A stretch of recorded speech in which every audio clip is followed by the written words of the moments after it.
Hello and welcome to yet a very special presentation featuring our very own Debbie Meyers-Martin, candidate for State Representative of the 38th Legislative District, and we are simply here to you, our viewing audience, especially you who live in the 38th Legislative District, to understand who Debbie Myers the person is. And I would be remiss if I didn't open up the show to talk about you, Debbie Meyers-Martin. One, I want to thank you for taking this time.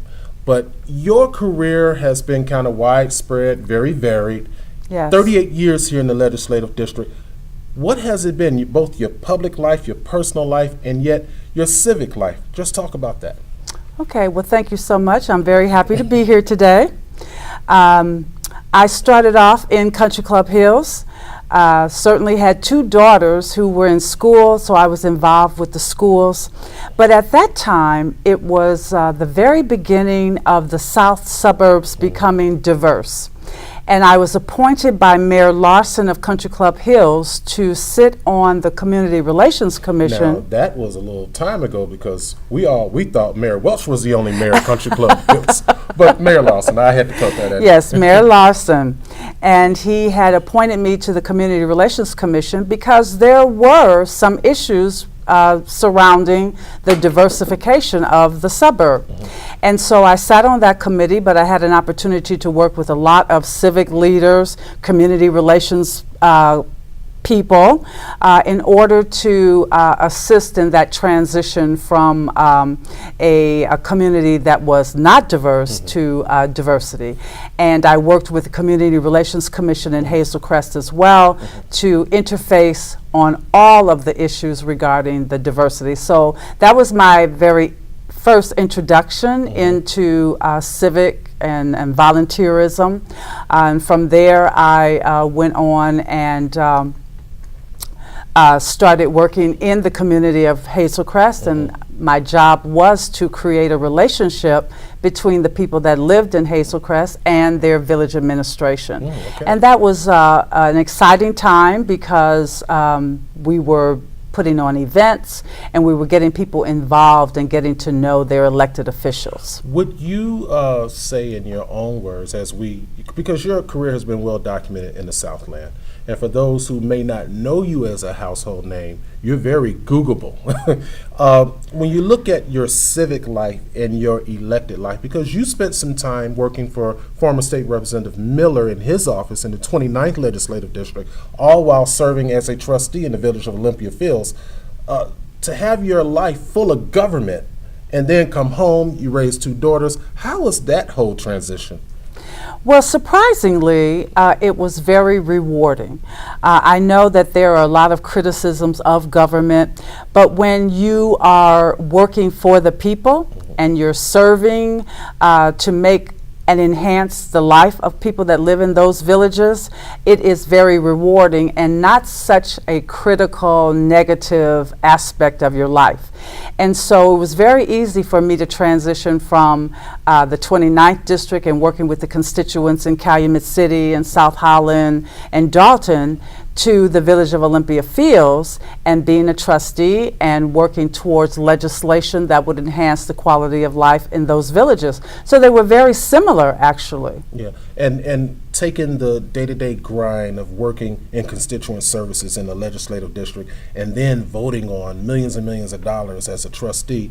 Talk about how being a trustee, your first elective office, really gave you the groundswell, if you will, to understand what a professional politician should be like. Well, in Olympia Fields, the trustees serve at large.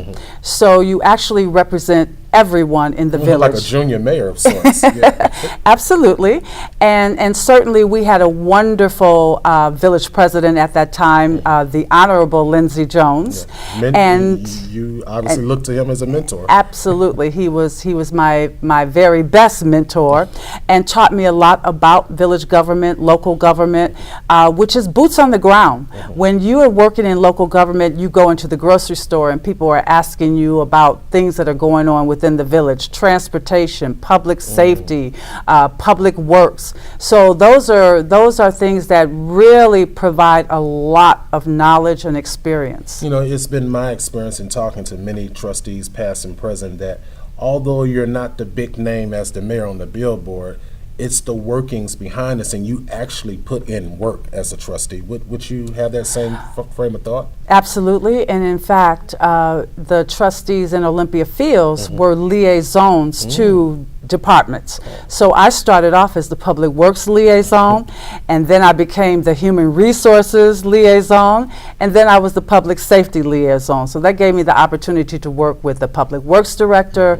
and find out all about sewers, more than you could ever want to know, and then working with the police department and understanding the personalities and the morale and just all of the parameters of public safety, which are things that I think everyone should have that opportunity to have an experience. The experience of working in small town America, I'm sure, was rewarding, because we all hear about the big metropolitan areas, Chicago, New York, Yes. LA. Working in small town America and living in small town America obviously has its benefits.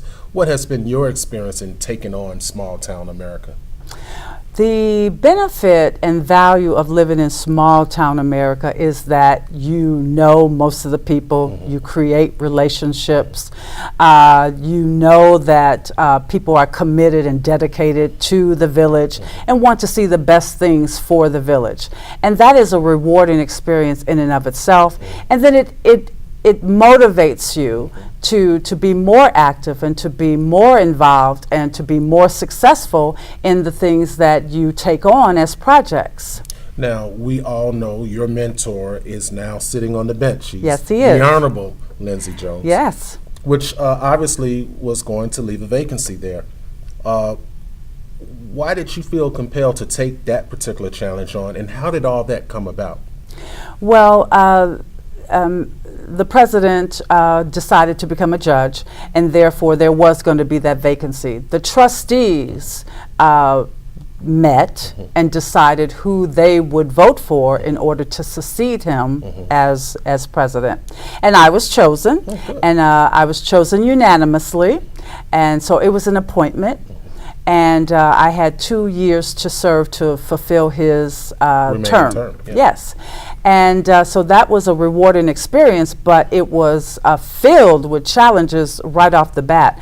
I think that in February, I was sworn in December. In February, the village, the Southland, got 20 inches of snow. Oh, wow. And so we had to, get all of our forces together, our public works, who shoveled snow 24/7. And with you being the previous liaison to Public Works, Yes, obviously yes. you had familiarity with that. That's true. And so they were very, very committed and dedicated to that. And so we had some of the cleanest streets. And then the following May, we got word that the Jewels, which was our major anchor in one of our strip malls, was leaving. And that's at the corner of Western and Lincoln, was it? It is, Okay. it is. And that was a devastating blow because it was the anchor, and they left. It was due to corporate structuring and the fact that they had to lease that building as opposed to owning that building.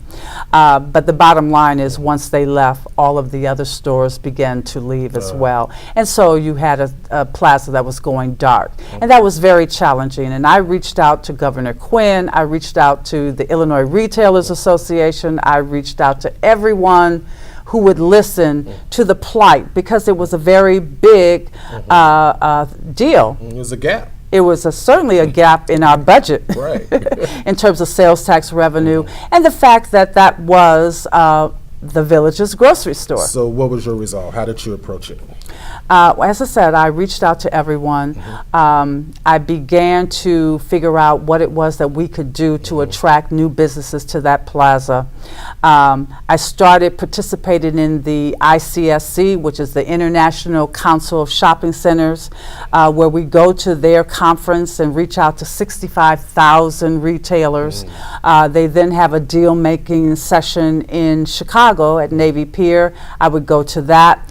I started working very closely with the CSEDC, which is Chicago Southland Economic Development I'm surprised you remember all Corporation. those acronyms.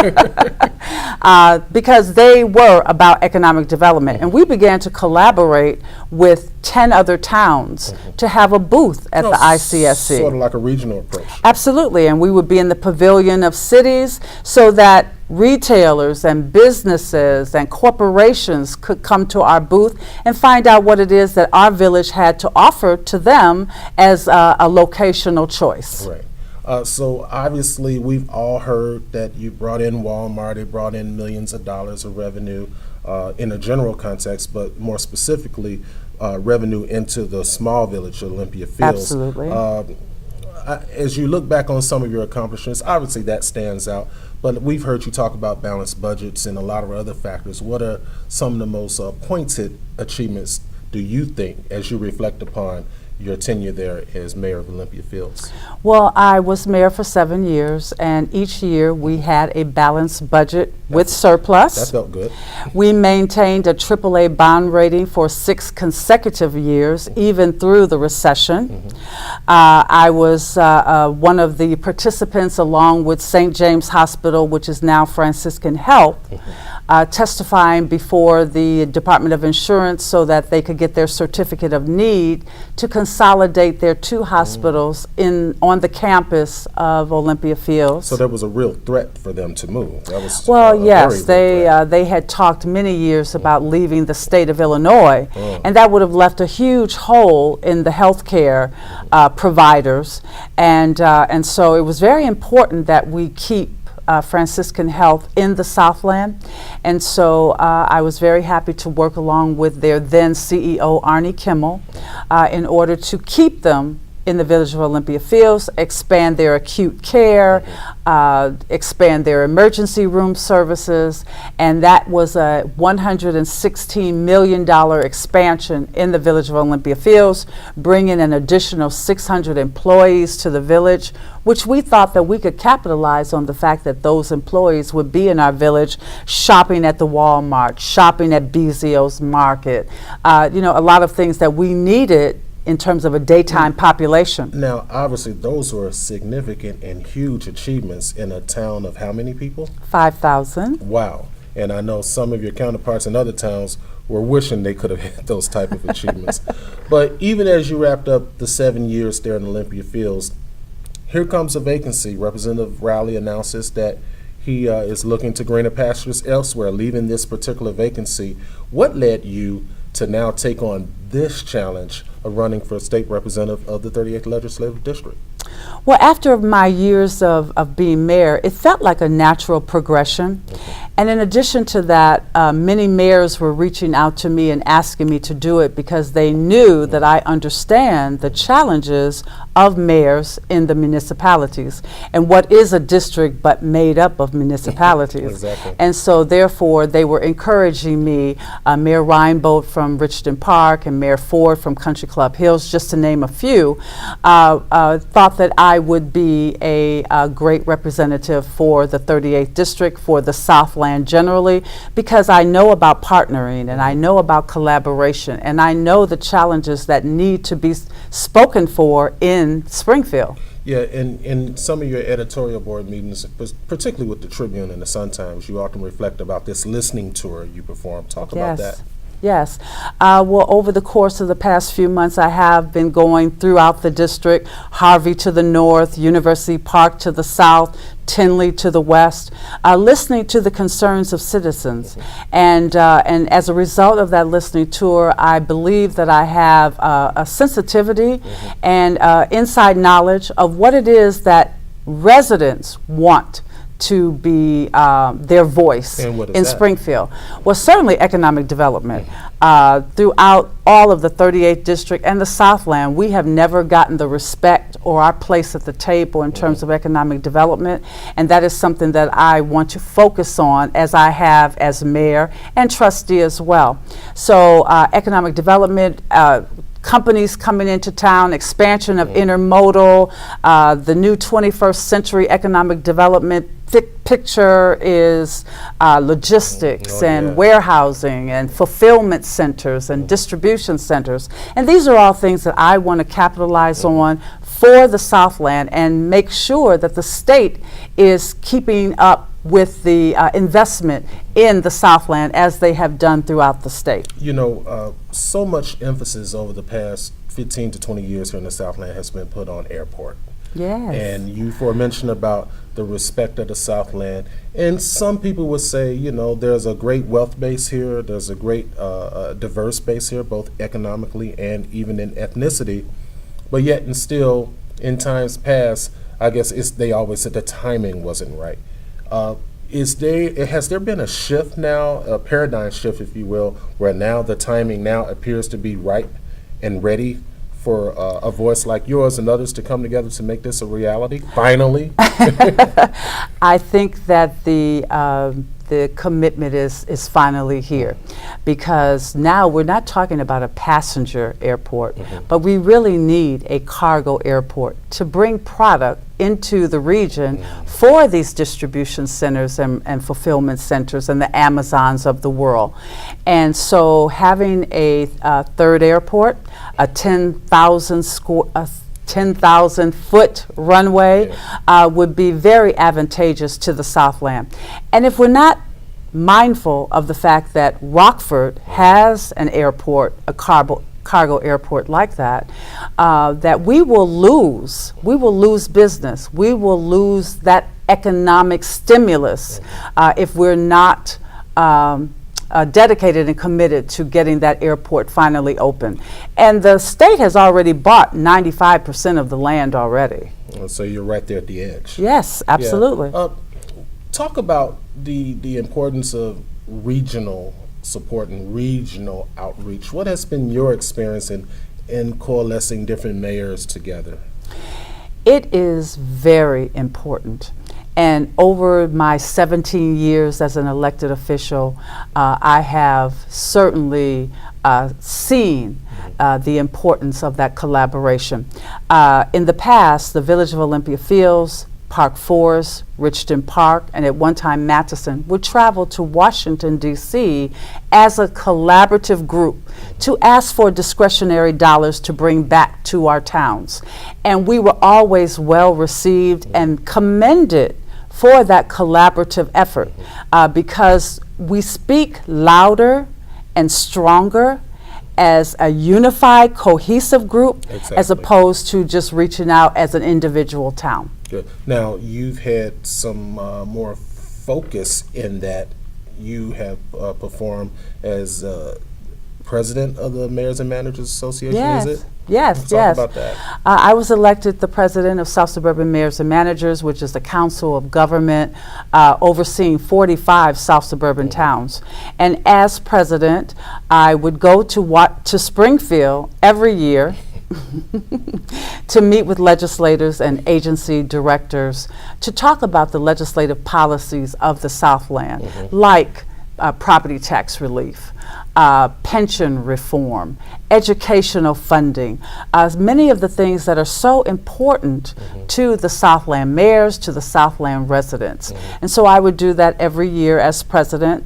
As president, I went every year.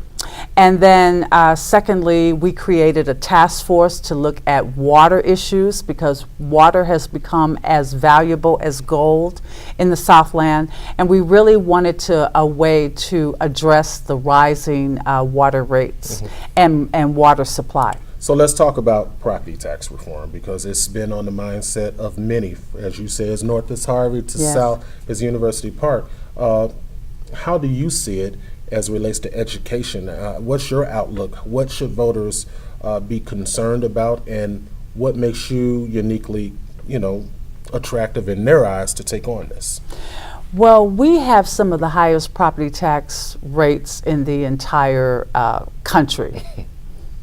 And in the Southland, 75% of the dollars that a residential homeowner pays in property tax goes to their schools. Wait, so 75% of all the dollars in property taxes that we pay as Southland homeowners are going to our school system. Yes, they are. They are.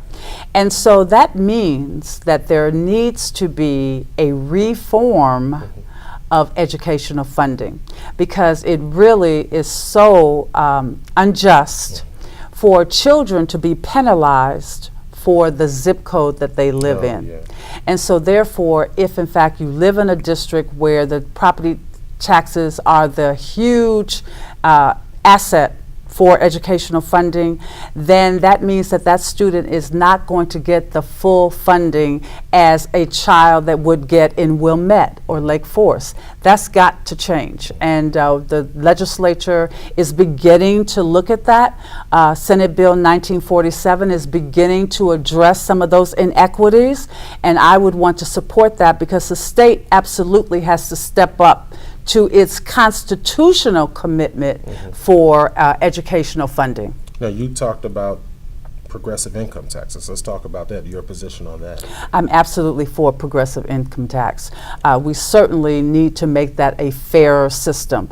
It is outrageous that someone who makes $150,000 pays the same tax rate as someone who makes $35,000 a year. So we definitely need to move to a progressive graduated income tax so that it is fair across the board for everyone. And statistics show that if we were to do that, 95% of the people that live in the state of Illinois would be better off. They would be get more money back and be able to keep more money in their paycheck if we were able to do that. And Illinois is only one of 6 states that has not moved to a progressive income tax. And how would that impact education, you think? It would bring more dollars so that we could do more funding for the educational financing. How do you view, and I know this is important, especially to the viewers who may live in rich and Bremen townships, how do you view the state of our education system as it is currently? Because we have some schools that are struggling, and in curriculum even, and then we have some schools, the charter school, the Southland school. People want to know your feelings about that. So just kind of talk about how you view your platform as it relates to the charter school and to public education. I believe that public schools are very crucial to the education of our students. We must support public education.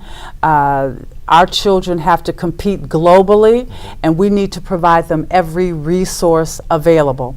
Now, I would never criticize any entity that educated our children.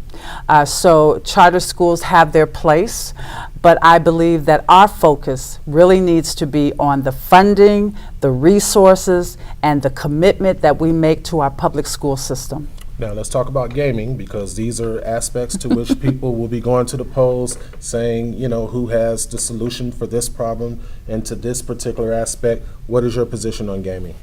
Well, when I was on the executive committee of South Suburban Mayors and Managers, we were given the task to come up with a revenue sharing plan because there were, I believe it was 6 South Suburban towns that were vying for that gaming license. And we were not going to be granted that license unless there was a revenue sharing plan in place. So we came up with that. No matter how you feel about gaming morally, we see constantly on a daily basis people that travel through our towns to get to Indiana and travel through our towns to get to Joliet to the casinos. So I feel that we really should be supporting gaming and keeping those dollars and letting that be a revenue builder. As we begin to wrap up here, it's obvious that you have more experience than most candidates in any election that's currently going on here in Cook County. But name the one thing that you think really distinguishes you from your opponents and most other elected officials, you think? I think because I have the experience, I have the longevity, I have the relationships, that I would be ready on day one to begin to speak for the people who live in the 38th district and to make sure that our voice is heard in Springfield. And I think that's what makes me uniquely qualified, that my role in both state and local government has given me a perspective that would allow me to reach across the aisle and work with anyone in order to get legislation passed and to move forward this state to the 21st century. And before we wrap up, I promise I got to get this last one in pensions.